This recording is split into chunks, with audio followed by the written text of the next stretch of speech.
I've visited Arlington National Cemetery 4 times in my life. The first 3 times, I was looking for Marcus Webb's grave. The fourth time, I found it.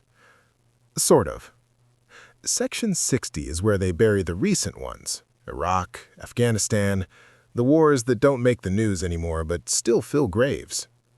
I'd been searching for Marcus's headstone for 6 years, ever since his family told me they couldn't afford to fly out for the burial. They'd received his ashes, or so they thought, but the military insisted on a full military burial at Arlington for their fallen hero. His mom asked me to visit when I could, take a picture, tell her it was dignified, that her boy was resting somewhere beautiful. I'd tried 3 times, 3 different trips to D.C., walking the rows until my feet ached, cross-referencing the maps the cemetery staff gave me. Nothing. No Marcus Webb. No Marine Corps sergeant from 2nd Battalion, 5th Marines. No casualty from the Sangin District Offensive in 2011. The 4th time, I hired a professional genealogist. She found him in 40 minutes. "Here," Linda said, pointing to a white marble headstone identical to thousands of others.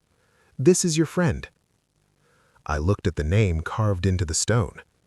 David Chen, Captain, U.S. Army, Vietnam War, 1948 to 1973. "That's not him," I said. "Marcus Webb, Marine, fell in 2011 in Afghanistan." Linda pulled out her tablet, showing me the burial records she'd accessed through a Freedom of Information Act request. The records showed this plot was reassigned in 2012, original burial in 1973, but the grave was repurposed. Repurposed? You can't just dig someone up and... They can if the original family requests remains transfer. According to this, the Chen family had the remains moved to a private cemetery in California in 2011. The plot was redesignated, and this, she pulled up another document, shows that a Marcus Webb was interred here in January 2012. I stared at the headstone. David Chen, Vietnam. None of it made sense. Is there a mistake in the filing? Linda shook her head slowly. The records are correct. Marcus Webb is buried in this plot, but the headstone wasn't changed. According to the documentation, it wasn't supposed to be. The cemetery stretched out around us, rows of white stones like teeth. A cold wind cut through my jacket. I could hear a funeral in the distance, the sharp report of a rifle salute echoing across the hills. "I need to see the body," I said. Linda looked at me like I'd suggested robbing the place. "That's not going to happen. These graves are..." "I need proof. His family needs proof. Something's wrong here." She closed her tablet. The click felt final. "I've done what you paid me for. I found where he's buried. What you do with that information is your business. But I'm telling you now, pushing this further means lawyers, maybe federal investigators. The military doesn't like people questioning their burial records." I took a picture of the headstone. My hands shook as I framed the shot, sent it to Marcus's mother with trembling thumbs. "Found him. There's a situation. I'll explain soon." Her response came in seconds. "That's not my son's name." "I know. Working on it." I didn't hear from her for 3 days. Marcus and I met at Camp Pendleton in 2009. He was the guy everyone liked, quick with a joke, first to volunteer for the terrible jobs, the kind of Marine that officers were nervous about because he was smarter than them but too tactful to show it. I remember the first time I really talked to him. We were on mess duty together, scrubbing industrial pots at 2 in the morning because someone in 3rd Platoon had gotten caught with alcohol. The whole company was getting smoked for it, and we'd drawn the short straw for extra punishment detail. "You know what's funny?" Marcus said, elbow deep in greasy water. "My recruiter told me the Marines would give me discipline and purpose. Didn't mention I'd find it at the bottom of a soup pot." I laughed. First time I'd laughed in weeks. Boot camp does that. strips everything down until you forget what joy feels like. "Where are you from?" I asked. "Phoenix. You?" "Pittsburgh. Steel City." "Desert City," he grinned. "Guess we're both used to places that try to eliminate you." We deployed together to Helmand Province in 2010, Sangin District, where the Taliban fought for every inch and the locals hated us almost as much. Marcus was fire team leader. I was his automatic rifleman. We spent 13 months keeping each other breathing. He saved my life on Route 661 when an IED turned our Humvee into modern art. I remember the flash, the pressure wave that felt like a giant fist, the way the world went silent and then roared back with gunfire. Marcus pulled me out while small arms fire turned the air into hornets, carried me 200 meters with a piece of shrapnel in his own leg, yelling at me to stay awake the whole time. "Don't you dare, Jenkins! Don't you dare check out on me! Your mom would be so pissed." I laughed, spat blood, kept my eyes open because he told me to. They medevaced me to Landstuhl. I spent 6 weeks in hospitals, another 3 in physical therapy. By the time I was cleared to return to my unit, they'd rotated back stateside. Marcus visited me at Walter Reed twice, brought me books and energy drinks, and sat with me while I learned to walk without a cane again. "You're coming back, right?" he asked during his second visit. "Not going to take a medical discharge?" "I'm coming back." "Good. I need my automatic rifleman. The new guy can't shoot for garbage." That was 2011. We had 6 months of relative peace at Pendleton, training new Marines, trying to readjust to a world where people weren't actively trying to eliminate us. Then Marcus got orders for another deployment. Same unit, same area of operations, back to Sangin. I wasn't cleared yet. The doctors wanted another 3 months before I'd be deployment ready. "Take care of yourself," I told him the night before he left. We were at a bar outside Oceanside, nursing beers neither of us really wanted. "Always do." "I mean it. Don't do anything heroic. Just come back." He smiled. No promises. That was October 2011. By December, I got the call that he hadn't made it back. His mother called me while I was at the gym, trying to run the grief out of my system on a treadmill. I saw her name on the caller ID and knew before I answered. "Tommy?" Her voice was small, broken. "They came to the house, the Marines. They said Marcus." I stopped running, stood there on the treadmill, sweat cooling on my skin, and listened to her cry. "I'm so sorry, Mrs. Webb. They said it was quick. They said he didn't suffer. Do you think that's true?" I didn't know. I'd seen Marines who didn't make it. Some went fast, some didn't. The military tells families what they need to hear. "I think Marcus wouldn't have wanted to worry you. Whatever happened, he faced it like a Marine." She was quiet for a long time. I could hear her breathing, trying to compose herself. "They're doing a full burial at Arlington. They said we could have him cremated and brought home, but they strongly suggested Arlington, said it was an honor, that he deserved to rest with other heroes." Her voice cracked. "I can't afford to fly out there, Tommy. I can't afford to see where they put my boy." "I'll go. I'll visit him. I'll make sure they treat him right." "You promise?" "I promise." She held a memorial service in Phoenix 3 weeks later. I flew out for it. There was no casket. The military said remains weren't viewable. Just a flag, folded into a tight triangle, and a photograph of Marcus in his dress blues. His daughter, Sarah, was 3 months old. She slept through the entire service, wrapped in a blanket Marcus had bought for her before deploying. He'd never gotten to meet her. His wife had sent pictures, videos, but he'd only seen his daughter through a screen. At the reception, Marcus's wife pulled me aside. "Did he ever talk about his work, the last few months before he left?" "What do you mean?" "He was gone a lot. Said it was training exercises, but he'd come home different, distracted, like his mind was somewhere else." She looked at Sarah, sleeping in her carrier. "I asked him about it once. He said he was learning new skills, said it would help him stay safer on deployment, but he wouldn't tell me what kind of skills." "Marcus was always trying to get better at his job," I said. It felt weak, inadequate. I know. I wish I knew what he was doing, what he was thinking. Those last few months, I felt like I was losing him even before he deployed. I didn't have an answer for her. The first time I tried to visit Marcus's grave was in 2013. I was in D.C. for a friend's wedding, had an extra day. Took the metro to Arlington, walked into the cemetery with a printout of his burial information from the casualty office. Section 60, plot number 9847. I walked for 3 hours, found Section 60, found graves from Iraq and Afghanistan, rows and rows of them. Young men and women, most of them close to my age, but I couldn't find plot 9847. The cemetery staff helped me search. They brought out maps, cross-referenced their records. The plot existed, but when we walked to where it should be, there was a different number on the marker. Sometimes the plots get renumbered. Database errors. Happens more than it should. They gave me a corrected map.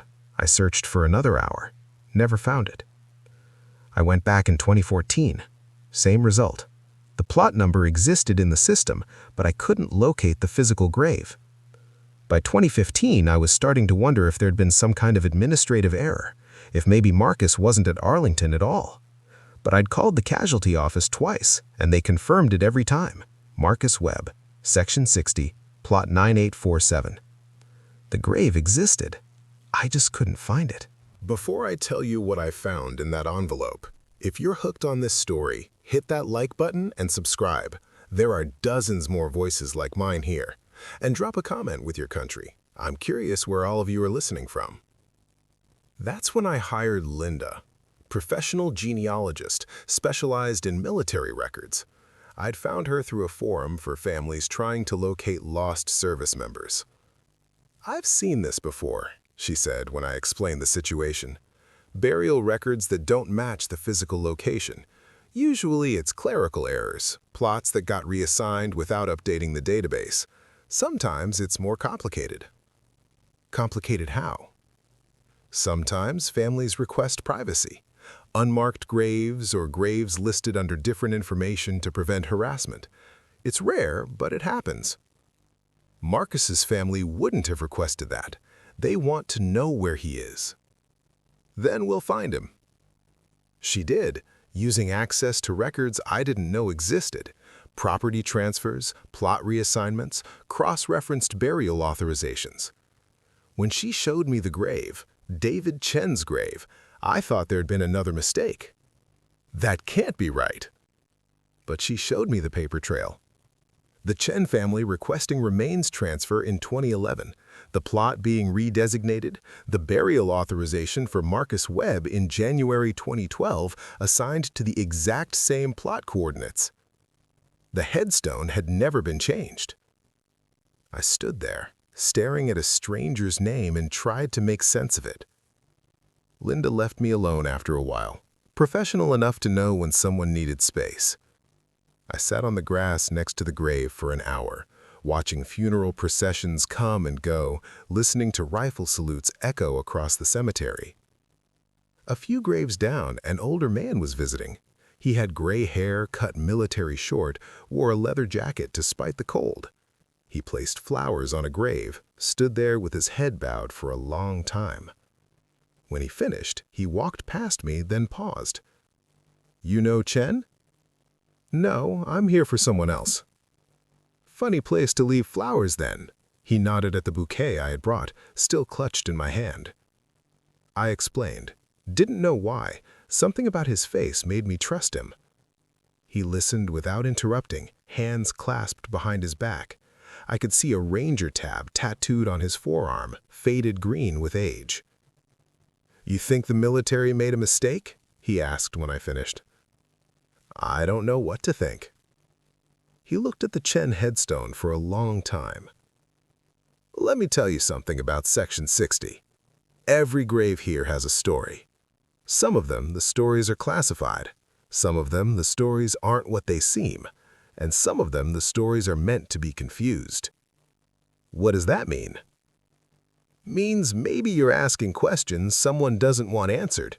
Means maybe your friend's resting place is exactly where it's supposed to be, looking exactly like it's supposed to look. You're saying this is intentional? I'm saying I've been visiting this cemetery for 30 years. I've seen a lot of things that don't add up until you understand what game's being played. He started walking away, then paused. Your friend, he do anything unusual before he passed? Any special assignments, training he couldn't talk about? He was just a Marine, infantry, nothing special. The old man smiled, sad, knowing. That's what they all say. He walked away before I could ask what he meant. I sat there until the cemetery closed at sunset, watching the sky turn orange and purple over the rows of white stones. I called Marcus's mother that night from my hotel room. I found where they buried him, I said. Is it beautiful? It is. He's surrounded by heroes. The whole cemetery it's peaceful, dignified. Did you take pictures? I looked at the photo on my phone. David Chen's headstone. I did. I'll send them to you. Thank you, Tommy. This means so much, knowing someone's been there, knowing he's not alone. I sent her the picture, cropped tight, just showing the marble and the flowers, nothing that would show the name. She called back an hour later. I can't read the name. Is that intentional? My mouth drew dry. The angle was bad, glare from the sun. Can you send another one? I want to see his name, want to know it's really him. I'll go back tomorrow, get a better shot. I didn't go back tomorrow, didn't send another picture. Instead, I started digging. I requested Marcus's full service record through the Freedom of Information Act. It took 3 months to arrive, heavily redacted, entire pages blacked out, dates missing, assignments listed as classified temporary duty. I found a Marine in our old unit who'd stayed in, made it to gunnery sergeant. We met for beers at a dive bar near Quantico. You remember Marcus acting strange before that last deployment? I asked. Rodriguez thought about it, sipping his beer. Strange how? Gone a lot, different training, distracted. Now that you mention it, yeah. He took a bunch of leave days in the months before we deployed. Said it was family stuff, but I saw him on base one of those days. Full utilities, heading into the intelligence building. You sure it was him? Positive. I waved. He looked right through me, like he didn't want to acknowledge he was there. Did you ask him about it? Tried. He said I was mistaken, but I know what I saw. Rodriguez leaned forward. Why are you asking about this? Just trying to understand some things. Marcus was a good Marine. Whatever he was doing, I'm sure it was important. You ever hear from anyone else in the unit about weird stuff? Things that didn't add up? Rodriguez got quiet, traced patterns in the condensation on his beer glass. There was something. Right after we got the notification that Marcus didn't make it, we were all processing it, trying to make sense of it, and this civilian showed up, said he was from casualty assistance, but he didn't act like it. How so? He asked very specific questions about Marcus's movements the weeks before it happened, whether he'd mentioned any side missions, whether we'd noticed him gone at odd times. Rodriguez looked at me. I thought it was strange then, think it's stranger now. You remember his name? No ID. Said his name was Garcia, but when I tried to follow up with casualty assistance later, nobody had heard of him. Garcia. The same name from Marcus's journal. What did you tell him? The truth, that Marcus was with us the whole time. Standard patrols, nothing unusual. He seemed disappointed by that answer. We finished our beers. Rodriguez walked me to my car. Whatever you're looking into, he said, be careful. The military has long arms and short patience for people who ask the wrong questions. I drove home thinking about Garcia, about redacted service records, about a grave with the wrong name. Now here's where everything changed. But real quick, if you're invested in how this ends, I genuinely appreciate a subscription. More soldier stories drop daily. Comment your country below. Always amazes me how far these reach. I contacted Marcus's mother again a week later, asked if she had any of his personal items. The military had sent a few boxes when they'd processed his effects: clothes, books, letters. "Why?" she asked, cautious now. I'd been avoiding her calls, dodging questions about the cemetery photos. "Just trying to understand some things about his last deployment. Might help me with my own processing." She didn't buy it, but she sent the boxes anyway. 3 of them arrived at my apartment on a Tuesday. I took the day off work, spread everything out on my living room floor. T-shirts that still smelled like deployment, dust and gun oil and sweat that no washing machine could fully remove. A copy of Lonesome Dove with half the pages dog-eared, Marcus's handwriting in the margins, making notes about character development. Letters to his daughter, written but never sent, because she'd been born 2 weeks after he'd passed. "Dear Sarah, you're 3 days old today, and I haven't met you yet. Your mom sent pictures. She has your eyes. I'm grateful for that. She has kind eyes, the kind of eyes that see the good in people. I'm writing this from a place I can't tell you about, doing work I can't describe, but I want you to know that everything I'm doing so you can grow up in a world that's safer than the one I'm in right now. I love you. I'll love you tomorrow. I'll love you every day of your life, even the ones I'm not there for. Dad." I had to stop reading, folded the letter carefully, set it aside. In the bottom of the 3rd box, wrapped in a t-shirt, I found his journal. Marcus wasn't a big writer, but he'd kept notes. Most of it was mundane: complaints about the chow hall serving the same chicken 3 nights in a row, observations about the local terrain, sketches of the valley where we'd operated, names of guys in the unit with small details to remember them by. Jenkins, can't shoot for garbage, but makes me laugh. Rodriguez, best poker face I've ever seen. Terrible poker player. Lieutenant Morrison, thinks he's Patton, acts like Barney Fife. Then, 3 months before he passed, the tone changed. September 15th, 2011. Met with Garcia again. He says the training is voluntary, but we all know what that means. Volunteered for the extra pay? Volunteered because saying no would end my career. Volunteered because someone has to do this work, and I'm apparently qualified. September 22nd, 2011. Language immersion is harder than I thought. The instructor says I have an ear for it. Hope so. This dialect is nothing like the Arabic we learned in basic. Different sounds, different rhythm, like learning music in a key you've never heard before. October 1st, 2011. New assignment came through. Can't write details, but I'll be gone for a while. They're giving me a cover story for the unit. Equipment malfunction on patrol, isolated for a few days, communications down. Standard stuff. Rodriguez will probably see through it. He always does, but hopefully he won't ask questions. I read that entry 5 times. Cover story, communications down. I flipped ahead. The next dozen pages had been torn out. Clean removal, like someone had used a razor blade.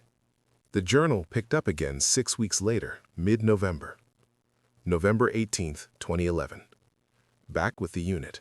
Nobody asked questions. Rodriguez wanted to know where I'd really been, but I stuck to the story. Easy enough. Everyone's got secrets over here. Half the guys are hiding marriages that are falling apart. Quarter of them are hiding gambling debts. My secret's just classified instead of personal. The handler says this is temporary. 6 more months, maybe less, then I'm done. Back to normal infantry work. Just need to keep both lives separate. The hard part isn't the lying, it's remembering which version of myself I'm supposed to be. Both lives. My hands were shaking. November 30th, 2011. Sarah was born yesterday. 7 pounds, 4 ounces. Melissa sent pictures. I cried in the porta-john so nobody would see. Cried because I'm missing this. Cried because the work I'm doing might mean she grows up without a father. Cried because I've made choices that can't be unmade. December 8th, 2011. The handler wants another meeting. Says there's been developments. I don't like the sound of that.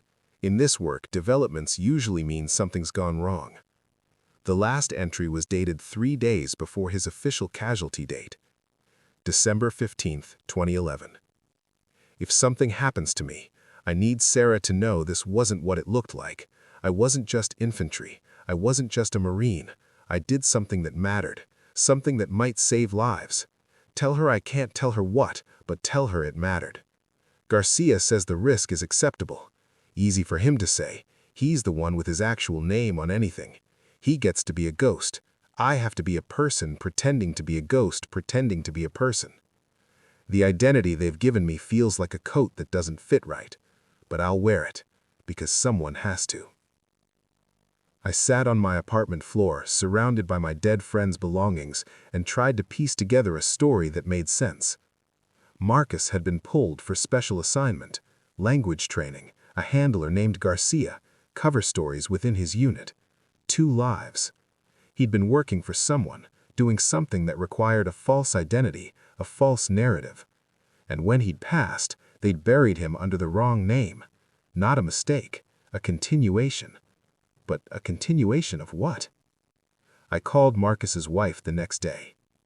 Did Marcus ever mention someone named Garcia? I asked. No, why? Just a name that came up. Did he ever talk about learning languages, beyond the basics they taught in training? A pause, long enough that I thought she'd hung up. He told me not to tell anyone. Tell anyone what? About 6 months before his last deployment, he started taking online courses. Pashto, advanced conversation. I asked him why. We'd both taken the basic stuff the Marines provided, but this was intense, graduate-level linguistics. What did he say? Said he wanted to be better at his job, better at connecting with locals.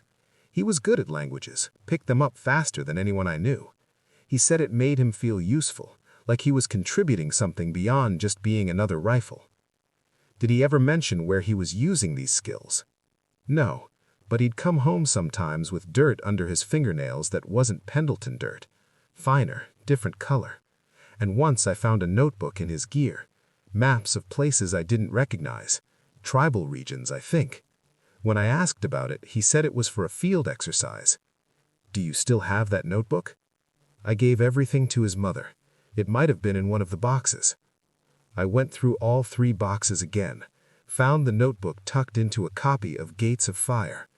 Topographic maps, hand-drawn, labels in English and what looked like Pashto, names of villages I didn't recognize, and in the margins, notes in Marcus's handwriting. Primary contact, village elder, 3 sons. Secondary contact, shopkeeper, sympathetic but cautious. Avoid, Western Valley, hostile presence. This wasn't a Marine infantry sergeant preparing for standard patrols. This was an intelligence operative mapping networks. He went missing in action in 1973 during operations near the Ho Chi Minh Trail. The official report said he was escorting a reconnaissance team when they were ambushed. His body was never recovered. In the decades that followed, his family had petitioned multiple times for his remains to be located. The military conducted several searches. All came back empty. Then, in March 2011, 38 years after he went missing, remains were reportedly found during a joint recovery operation in Laos.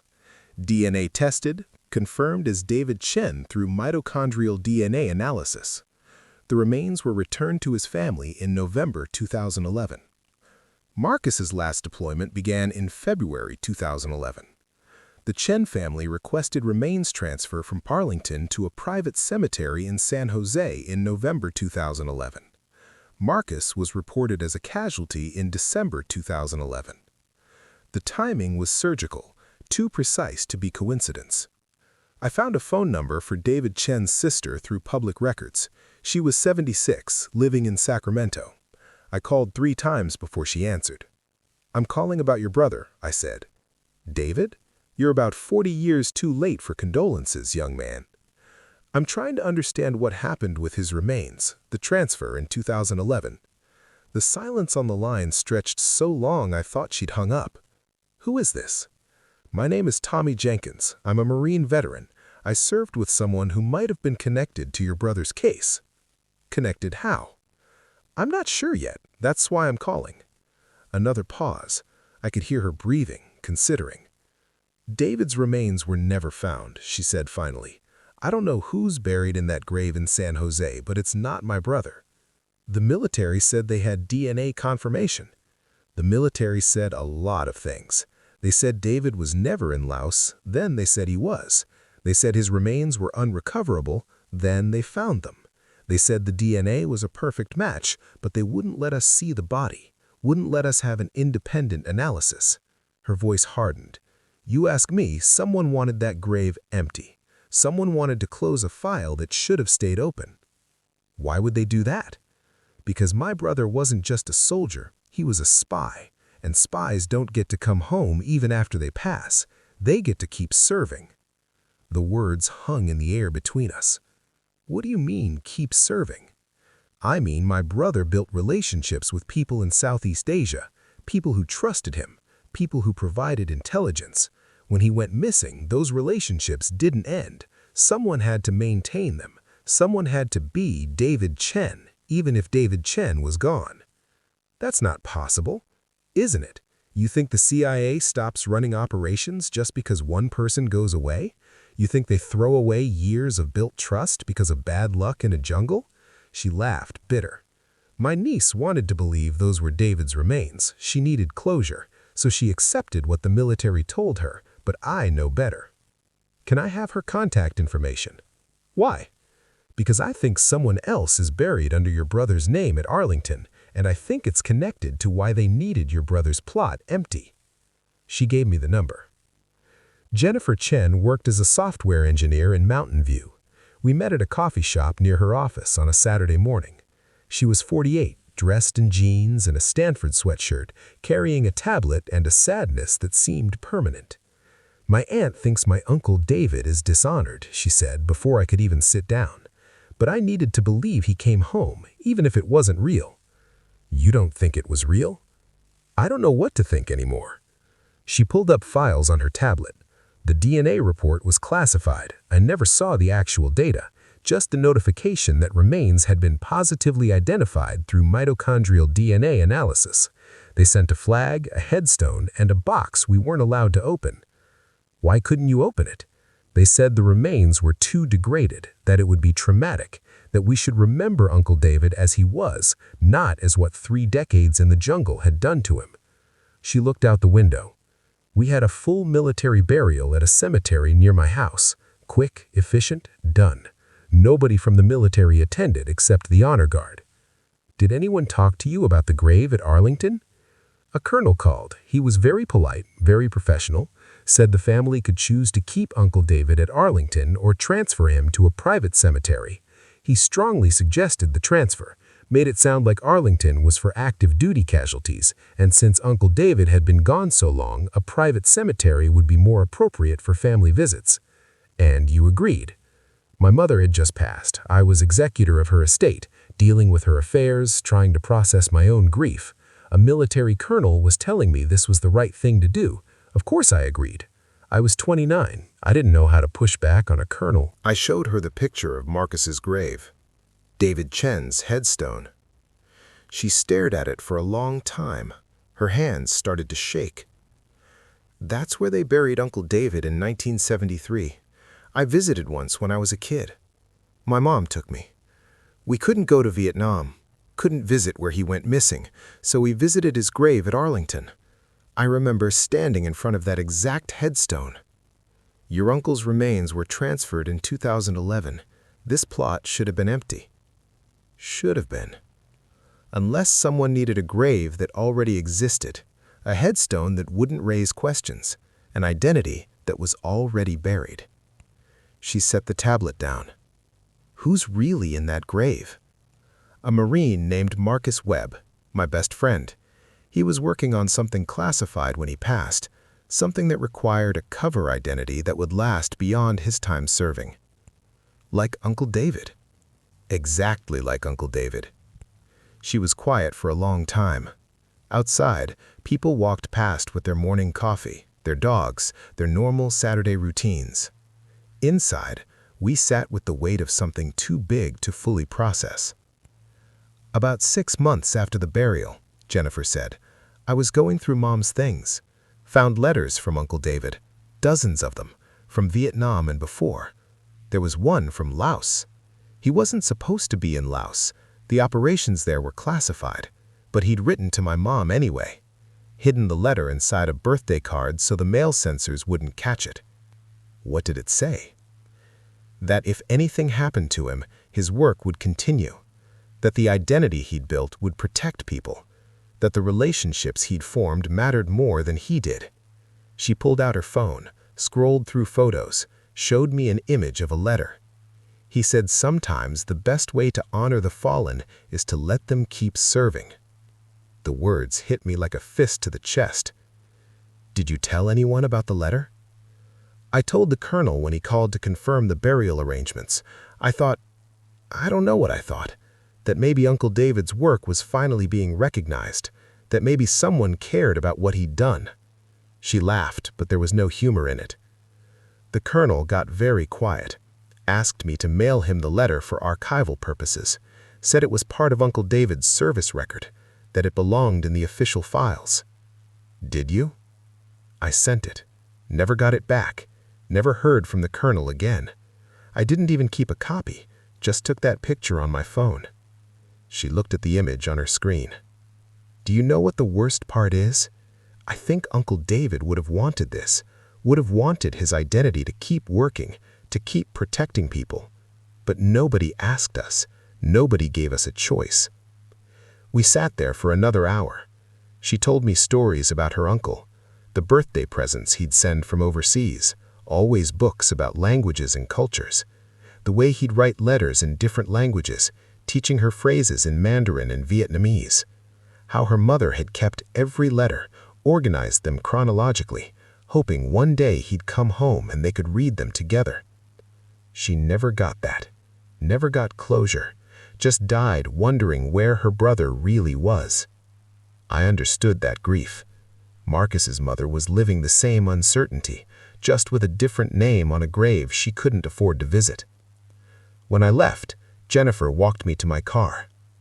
Whatever you find out, whatever the truth is, will you tell me? I promise. Even if it's bad? Especially if it's bad. People deserve to know the truth about their families. She nodded, handed me a business card with her contact information. My aunt's number is on the back. She'll want to hear from you. She's been fighting this fight for 40 years. I drove home thinking about legacy, about how a name could outlive a person, about how the military could erase someone and call it honor. I needed to find Garcia. The name had appeared in Marcus's journal, in Rodriguez's story about the mysterious civilian visitor. Whoever Garcia was, he was the key to understanding what Marcus was doing. I started with LinkedIn, searching for anyone named Garcia connected to military intelligence or defense contracting. Found 73 matches. Narrowed it down to anyone who'd been active in 2011. Found 19. I sent messages to all of them. Same text.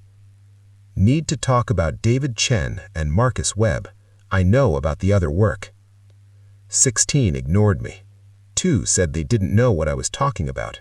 1 blocked me immediately.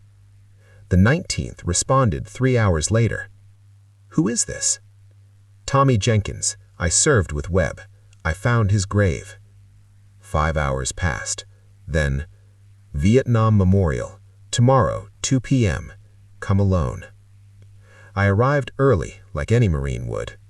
The wall stretched out before me, black granite reflecting clouds and sky, names carved into stone. 58,000 of them. 58,000 people who went to war and never came back. I found David Chen's name, panel 2W, line 86. Ran my fingers over the letters carved into the stone. He's not really here. I turned. The man standing behind me was maybe 50, Latino, dressed in business casual. He could have been anyone, a lawyer, an accountant, a government bureaucrat. Nothing about him said intelligence operative. But his eyes did. Garcia? Walk with me. We moved away from the wall, toward the trees that bordered the memorial. 2 joggers passed us. A tour group gathered near the 3 soldiers statue. What do you think happens to intelligence assets when they pass, when their cover is fragile or their mission ends badly? They extract them, bring them home. Usually, but sometimes extraction means something different. Sometimes it means bringing them home in a way that protects the operation, that protects the networks they built, the people they recruited, the work that continues after they're gone. Marcus wasn't compromised. He was good at his job. He was brilliant at his job. Garcia stopped walking, looked back at the wall. He'd built relationships with local leaders that regular military couldn't touch, tribal elders who'd been working with American intelligence since the Soviet invasion, people who didn't trust the American military, didn't trust the Afghan government, but trusted David Chen. I felt cold, despite the warm afternoon. David Chen passed in 1973. The person passed, the identity didn't. Intelligence operations don't end when one person ends. They get handed off. Marcus wasn't the first David Chen. He wasn't the last. You're telling me Marcus was pretending to be a man who'd been gone for 40 years? Not pretending, continuing. In certain circles, among certain people who operate in the shadows between governments, David Chen never went away. He just kept working, kept building relationships, kept gathering intelligence that saved American lives. Garcia started walking again. The face changed, the person changed, but the trust remained. That's what matters in this work. Trust that takes decades to build and seconds to destroy. Why bury him under that name? Because the work continues. Because there's another David Chen out there right now, talking to the same tribal leaders, maintaining the same networks. And if Marcus Webb is publicly buried at Arlington with full honors and his real name on a headstone, someone might ask questions, might wonder what a Marine infantry sergeant was really doing during those unexplained absences from his unit, might trace connections back to people who are still in place, still vulnerable. I thought about Marcus's daughter, about the letters he'd written her that she'd never read. His family doesn't even know where he really is. Garcia's face hardened. His family has a grave to visit. They have closure. They have a hero son who gave his life for his country. They have benefits, survivor payments, a thanks of a grateful nation. That's more than some families get. And it's more than the mission can afford to give them.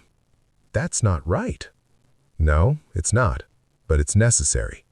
He turned to face me fully. Do you know how many American soldiers are alive right now because of intelligence Marcus gathered? Intelligence that helped us track Taliban leadership, that prevented ambushes, that kept supply routes safe? How many? We don't know. That's the problem with this work. You can't quantify the bad things that don't happen because someone did their job. But conservative estimates, hundreds, maybe more. And the network he built is still providing intelligence, still saving lives. So he's just erased, like he never existed? He existed. He mattered. The people who need to know what he did, know. The people who need to be protected by his sacrifice are being protected. Garcia's voice softened slightly. I'm not saying it's fair. I'm saying it's how it works when you operate in the shadows. You accept that your legacy might not be your name on a wall. It might be people you never met, living lives they never knew were threatened. Did Marcus know when he signed up for this? Garcia was quiet for a long time. We'd circled back toward the memorial. The wall stretched out beside us, name after name after name. He knew the work was classified. He knew there were risks. He knew his family might never understand what he'd really done. Garcia looked at me. What he didn't know, what none of them know going in, is how much it costs, how heavy the secret gets, how hard it is to live two lives and keep them separate. You recruited him. I identified him as someone with the right skills and temperament, someone who could build trust with people who had every reason not to trust Americans, someone who understood that real intelligence work isn't about guns and glory. It's about patience and relationships and being willing to disappear into someone else's identity. And when he passed, what happened? Garcia's jaw tightened. Ambush. He was meeting with a village elder who'd been providing intelligence for 8 months. Someone found out. Someone always finds out, eventually. Taliban fighters hit the meeting site. Marcus fought his way out, got the elder's family to safety, went back for the translator. He paused. Didn't make it to extraction. The official report says he was on patrol. The official report says a lot of things. It has to.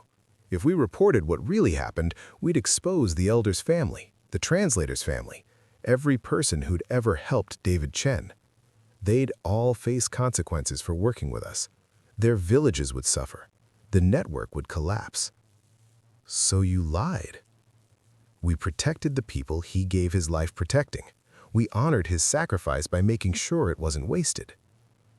I wanted to hit him, wanted to scream that it wasn't fair, that Marcus deserved better, that his family deserved the truth. But a part of me, the part that had served, that had seen what happens when good intelligence saves lives and bad intelligence costs them, understood. Not agreed with, never agreed with, but understood. I need to tell you what happened next, but first, if this story's got you, show some love with a like and subscribe. I read every comment, especially love seeing where you're all from around the world. What do you want from me? I asked. I want you to let this go. You think I can just forget this? Forget that my best friend is buried under someone else's name? That his family is grieving a lie? I think you're a Marine, and Marines understand operational security.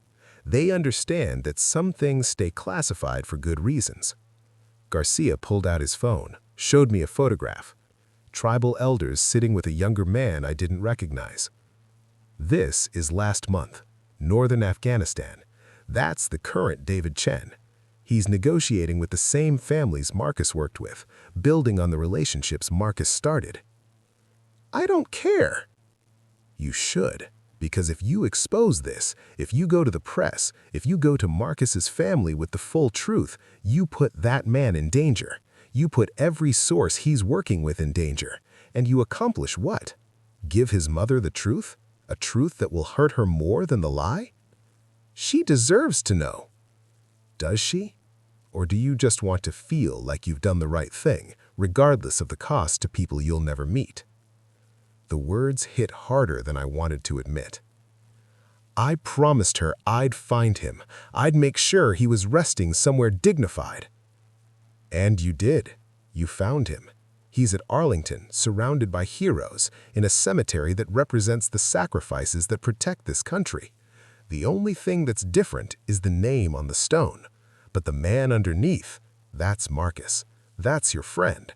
That's a hero who gave everything. I looked back at the wall. 58,000 names. 58,000 people whose families knew where they were, what they'd done, what they'd sacrificed. Marcus didn't even get that. What about his daughter, Sarah? She's growing up without her father. She deserves to know who he really was. She'll know he was a Marine. She'll know he served with honor. She'll know he gave his life for his country. When she's old enough, when the networks are different, when the work has moved on, maybe then we can tell her more. But not now. Not while people's lives depend on the secret. How long? 10 years, maybe 15. However long it takes for the region to stabilize enough that the old networks don't matter anymore. That's not good enough. It's all I can offer. Garcia put away his phone. You can walk away from this, visit Marcus's grave, tell his mother you found it, send pictures of the beautiful cemetery, honor your promise without destroying the thing he built. Or you can chase the truth, expose the operation, and live with knowing you undid everything he accomplished. He walked away before I could respond. I stood there for an hour, watching visitors come and go, listening to names being read aloud by a volunteer, thinking about promises and truth and the cost of both. I mailed them to his wife with a note.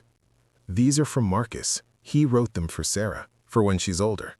I think she should have them when the time is right. His wife called me that night, crying so hard she could barely speak, thanked me a dozen times, said she'd been looking for these, had thought they'd been lost in the processing of his effects. I didn't tell her I'd kept them for months.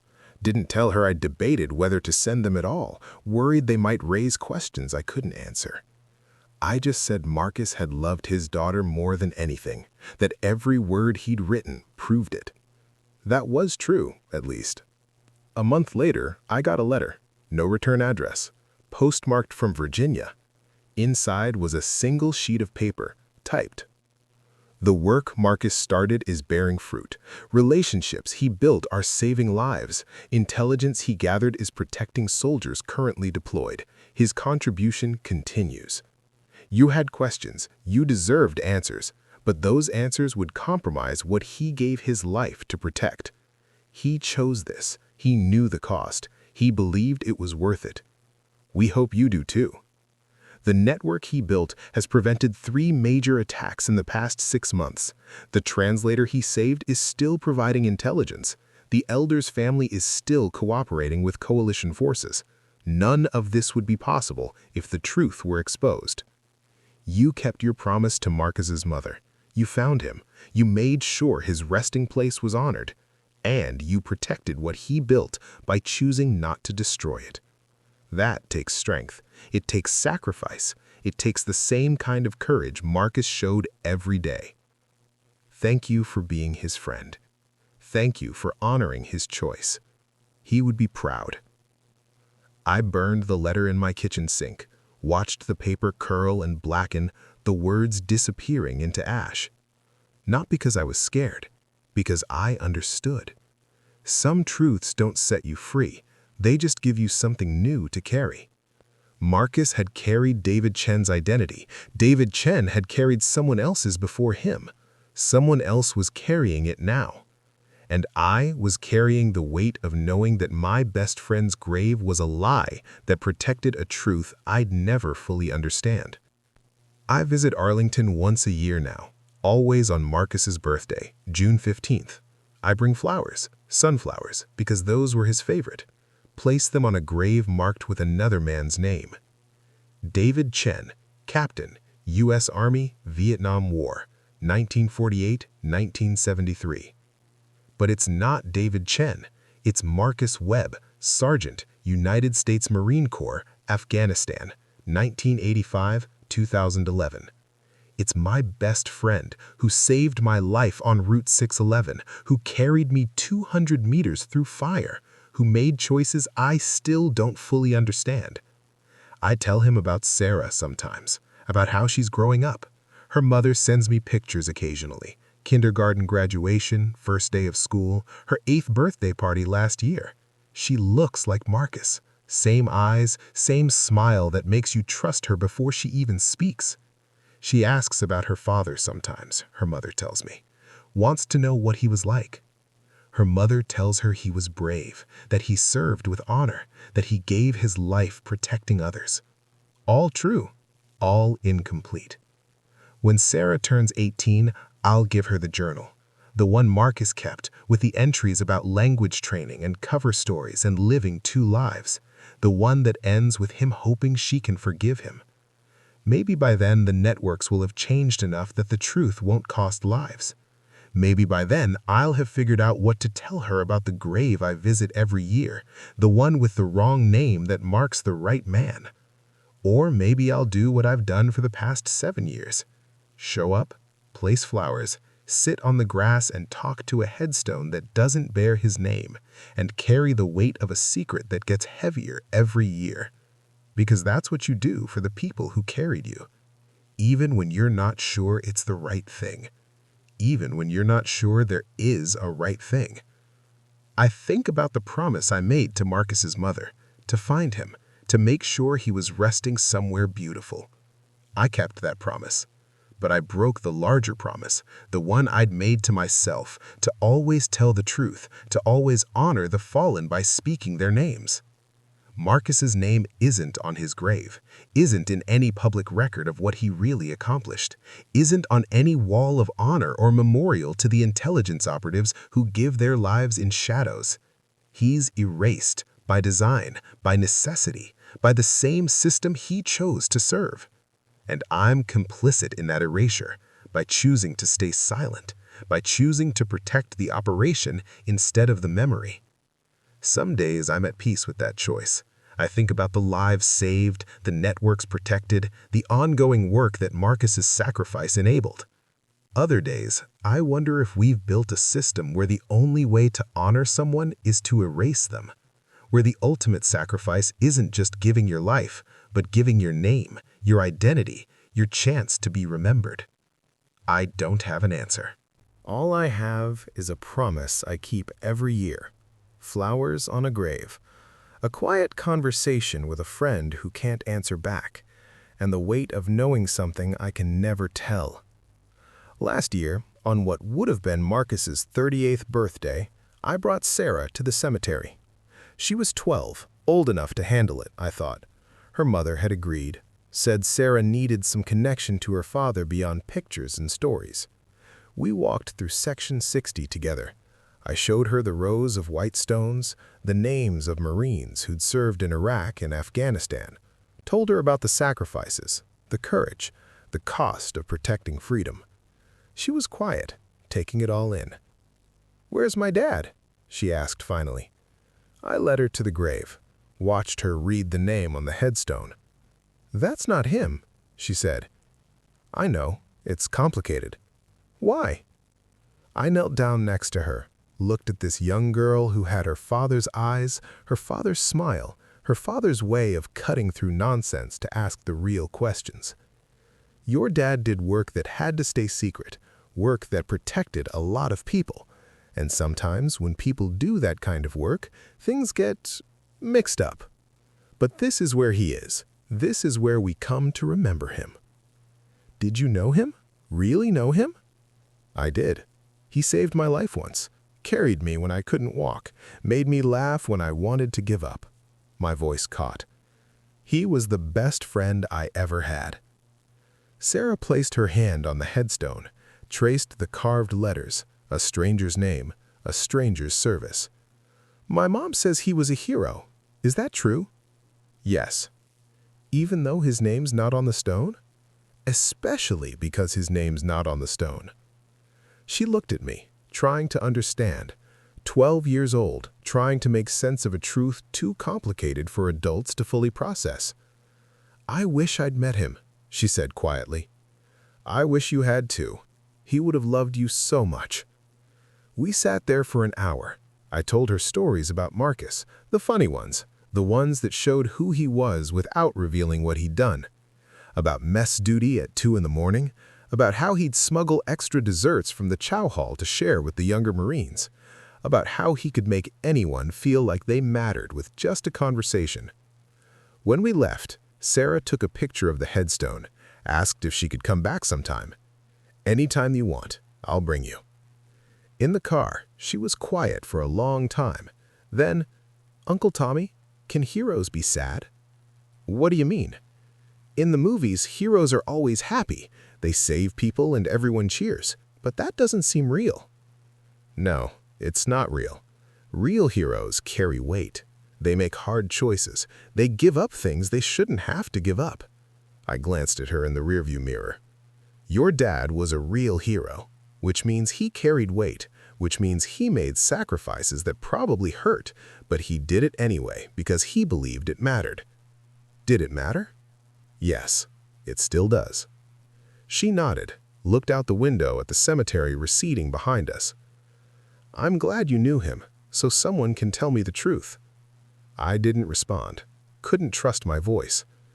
Because I wasn't telling her the truth, not the whole truth, just the truth she could carry without it crushing her. The same choice Marcus had made, the same choice Garcia made, the same choice every person in this chain of secrets had made. Protect the living by hiding the dead. Honor the sacrifice by obscuring it. Keep the promise by breaking it in ways no one will ever see. 7 years after I first stood at that grave, I received another letter, different handwriting this time, return address in Sacramento. David Chen's sister had passed. Natural causes, the letter said. She left instructions that I should be contacted. Inside the envelope was a smaller envelope sealed with wax, a note paper-clipped to it. "Mr. Jenkins, if you're reading this, I'm gone. Good. I've been tired for a very long time. I spent 40 years angry that my brother never came home, angry that the military lied, that the government used him and discarded him, that we never got answers. But Jennifer told me about your friend, about Marcus Webb. about how he became my brother in a way. I've thought about that a lot in these final years, about what it means for an identity to outlive a person, about whether it's honor or erasure. I don't have an answer, not a good one, but I wanted you to know that I forgive them, the military, the intelligence agencies, whoever made these decisions, not because they were right, but because I finally understand that my brother would have wanted this, would have sacrificed his name as easily as he sacrificed his life if it meant protecting people. You're carrying something heavy. I know because I carried it too. The weight of knowing that someone you cared about is buried under a lie. The weight of deciding whether to expose the truth or protect the mission. I don't know what choice you've made. Don't know if you've told Marcus's family or if you've stayed silent like I did about David. But I wanted you to know that either choice is okay. Either choice is brave. Sometimes the bravest thing is speaking the truth. Damn the consequences. Sometimes the bravest thing is staying silent. Damn the cost. You'll know which one matters more. You'll know because you knew him, knew what he valued, knew what he'd want. Trust that. Trust him. And when it gets too heavy, when you wonder if you made the right choice, remember this. The work continues. The lives are saved. The sacrifice matters. That has to be enough, because it's all we get. With respect, Grace Chen. I read the letter 3 times, folded it carefully, put it in the box with Marcus's journal and the letters he'd written to Sarah. Evidence of a life lived in shadows, of choices made in darkness, of sacrifices that would never be publicly acknowledged. I thought about Grace Chen, spending 40 years angry, then finally finding peace by accepting something she could never change. I thought about Marcus, writing in his journal that he hoped Sarah could forgive him. I thought about myself, visiting a grave once a year, placing flowers of a headstone with the wrong name. And I thought about the current David Chen, whoever he was, wherever he was, building on relationships that stretched back 50 years, protecting people who'd never know his real name. The weight didn't get lighter, but it got easier to carry. This year, Sarah turned 16. Her mother called me last week, asked if I'd be willing to talk to her about considering military service. She's asking questions about her father, about what he did, what it meant to serve. I don't know what to tell her. What do you want to tell her? The truth, but I don't know what the truth is anymore. I met Sarah at a coffee shop near her high school. She'd grown into Marcus's features.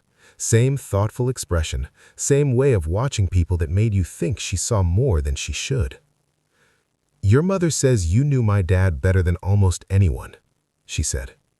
I did. She also says you visit his grave every year, that you keep your promises. I try. She stirred her coffee, not drinking it, a habit I recognized. Marcus used to do the same thing when he was working up to a hard question.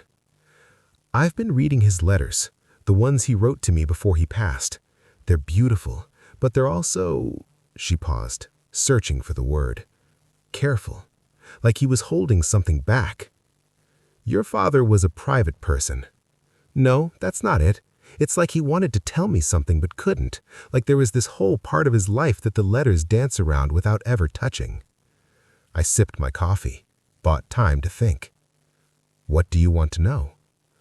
What was he really doing over there?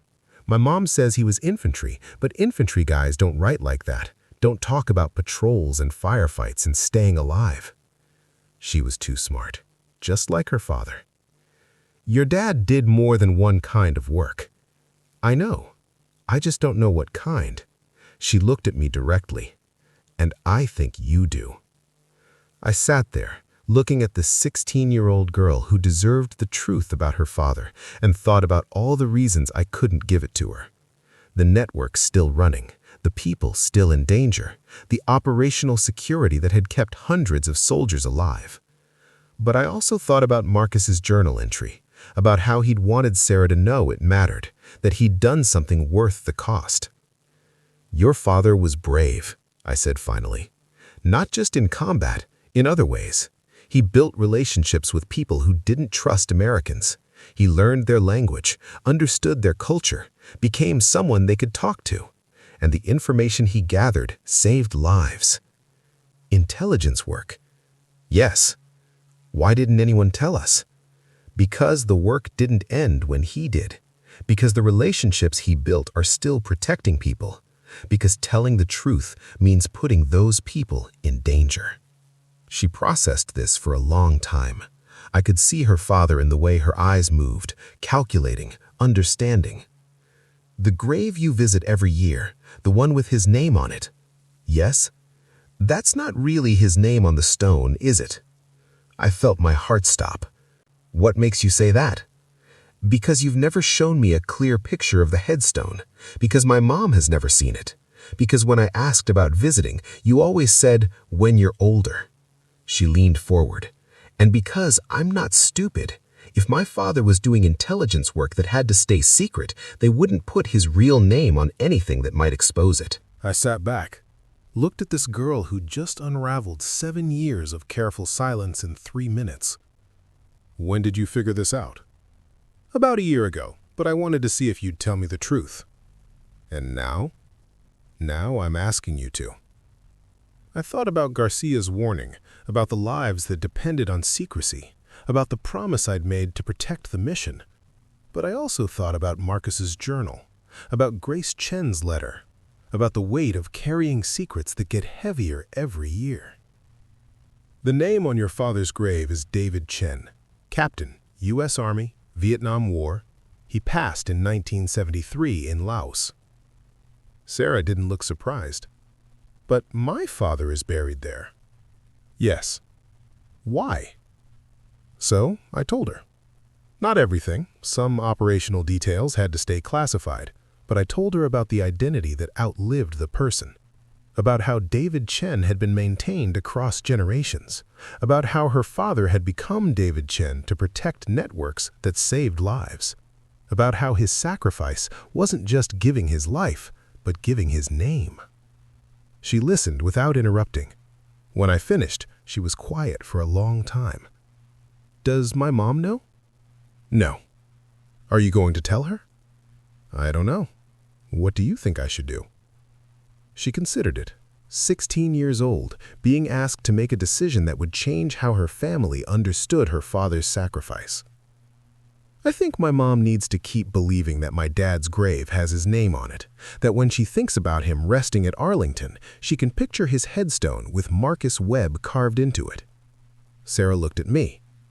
But I think I needed to know the truth, because I'm like him. I need to understand the full cost of things. Are you angry? That he chose this? That he chose protecting strangers over being there for you? I was. When I first figured it out, I was furious. Felt like he'd abandoned us for nothing. She smiled, sad. But then I kept reading his letters, and I realized he didn't choose strangers over me. He chose both. He chose to protect me by protecting everyone, by making the world a little bit safer. That's very mature. It's very easy to be mature about something when you didn't have a choice in it. The bitterness in her voice was brief but real. But that's what sacrifice means, right? Not just the person who makes it. Everyone around them sacrifices too. I nodded, didn't trust myself to speak. I want to see it, she said. The real grave, the real headstone. I want to stand there and know exactly where he is, even if the name is wrong. When? Now. Today. Before I lose my nerve. We drove to Arlington in my car. Sarah was quiet most of the way, looking out the window at the Virginia landscape rolling past. Uncle Tommy. Yeah? Thank you for telling me.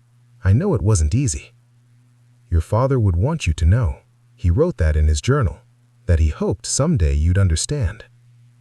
Do you think he'd be proud of me for figuring it out? I think he'd be terrified of how smart you are and incredibly proud.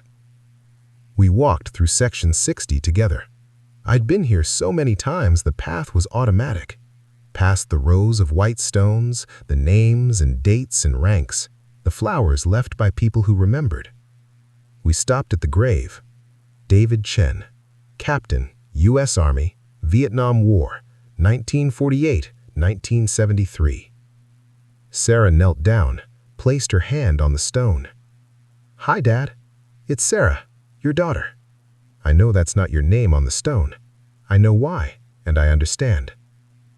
I stepped back, gave her space.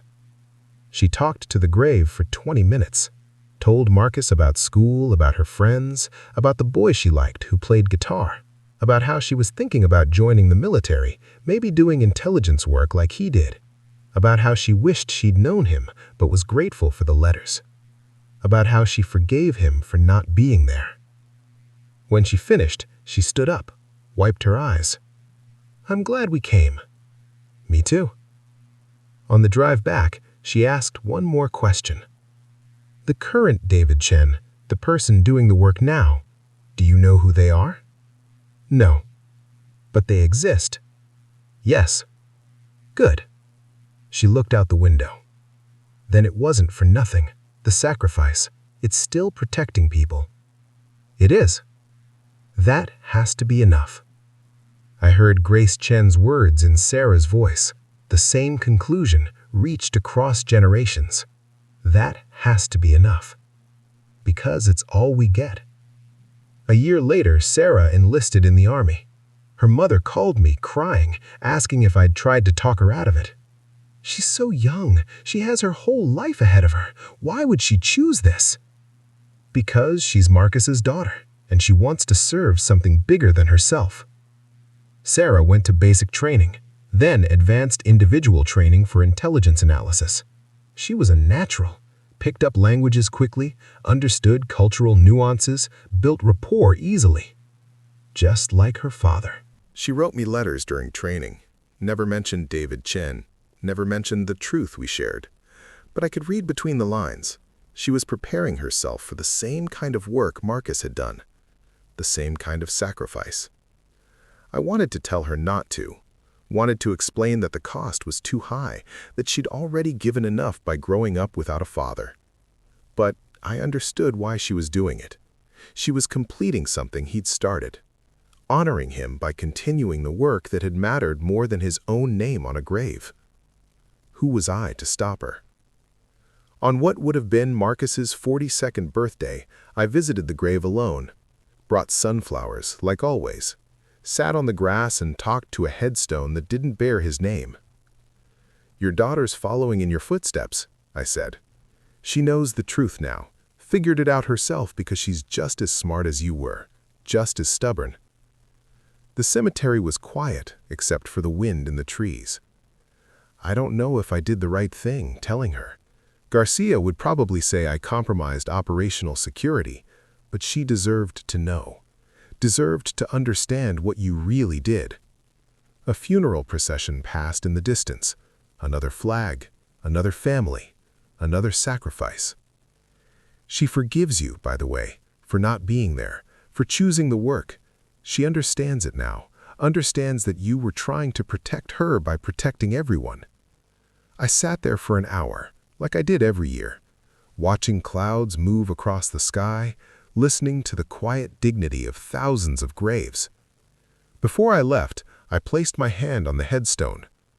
I kept my promise to your mother, found you, made sure you were resting somewhere beautiful, and I kept my promise to you, even though you never asked me to make it. Protected what you built, carried the weight so your family didn't have to. I stood up, brushed grass off my jeans. Sarah's going to do good work. I can already tell. She's got your gift for connecting with people, your commitment to something bigger than yourself. I started walking away, then stopped, turned back. I hope wherever you are, whatever the truth is about what happens after, you're at peace. You earned it, did the hard thing, made the choice that cost you everything. The wind picked up, rustling through the flowers I'd brought. I hope you know that it mattered, that the lives you saved went on to live full lives, that the networks you built are still protecting people, that the sacrifice meant something. I left Arlington as the sun was setting, turning the white stones gold and orange. Drove home thinking about legacy, about how a name could outlive a person, about how the deepest sacrifices are the ones nobody ever knows about. Marcus saved my life on Route 611, carried me when I couldn't walk, made choices that ensured I got to come home. The least I could do was carry this for him. The weight of the secret, the burden of the truth, the cost of protecting what he'd built. Some days I wonder if I should have exposed everything, if honesty would have been braver than silence, if Marcus's family deserved the full truth regardless of the consequences. Other days I think about the 3 major attacks prevented, the translator still providing intelligence, the elder's family still safe, the American soldiers who drove routes Marcus's intelligence had cleared of ambushes. I think about Sarah, serving her country, carrying on her father's work. I think about David Chen, whoever he is now, wherever he is, maintaining relationships that stretch back 50 years. And I think maybe the bravest thing I ever did wasn't carrying Marcus 200 meters under fire. It was carrying his secret for 7 years and counting. It was choosing to protect the mission over the memory. It was accepting that some truths don't set you free, they just give you something new to carry.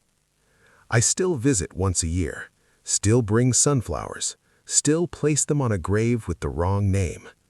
David Chen, Captain, U.S. Army, Vietnam War, 1948 to 1973.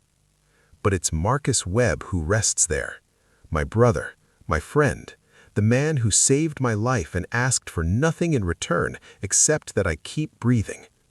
I kept breathing, and I kept his secret, and I'll keep visiting that grave until they put me in one of my own. Because that's what you do for the people who carried you. You carry them back, even when the weight never gets lighter, even when you're not sure you're doing the right thing. You show up, you remember, you protect what they built, even when it costs you to do it. And you hope, desperately, quietly hope, that somewhere it matters, that the sacrifice meant something, that the lives saved outnumber the truths buried, that honor doesn't always look like a name on a stone. Sometimes honor looks like flowers on the wrong grave. Sometimes it looks like a secret kept for a lifetime. Sometimes it looks like a 16-year-old girl standing at her father's unmarked resting place, understanding the cost of what he did and choosing to forgive him anyway. I don't know if Marcus would have wanted this, the erasure, the secrecy, the weight his family carries without knowing why. But I know he wanted the work to continue, wanted the relationships to matter, wanted his sacrifice to count for something beyond just one life, one deployment, one name on a casualty list. He got that. The work continues. The lives are saved. The mission matters. And buried under a stranger's name in Arlington National Cemetery, a Marine sergeant rests among heroes, his real contribution known to only a few of us who carry the weight of understanding. That has to be enough, because it's all we get, and because Marcus believed it was worth it. Who am I to say he was wrong?